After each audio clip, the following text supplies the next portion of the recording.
महायुती सरकारमधील मंत्र्यांच्या विशेष ओएसडी नेमणुकीसंदर्भात शासनाचा आदेश जारी। मंत्री माणिकराव कोकाटेंसह गणेश नाईक, लोढा, शेलार, बाबासाहेब पाटलांच्या ओएसडी आणि खासगी सचिवांची नेमणूक।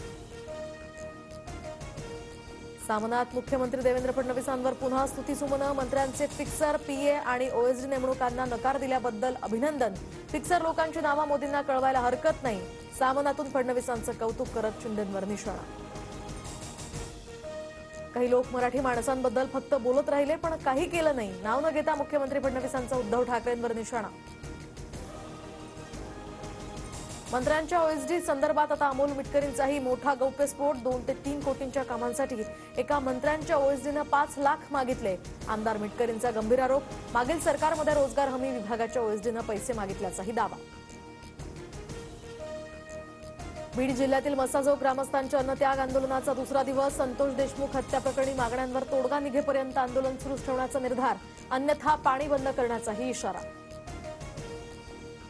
मसाजोगकरांच्या अन्नत्याग आंदोलनाची दखल घ्यावी। आमदार सुरेश धसांचं मुख्यमंत्री देवेंद्र फडणवीसांना निवेदन।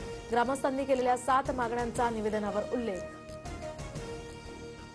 संतोष देशमुख, महादेव मुंडे, सोमनाथ सूर्यवंशी मृत्यू घटना दुर्दैवी। सरकारनं कुटुंबियांना न्याय दिलाच पाहिजे। खासदार सुप्रिया सुळेंची प्रतिक्रिया। तर फरार आरोपींचा शोध घेण्यासाठी सहकार्य करण्याची भूमिका।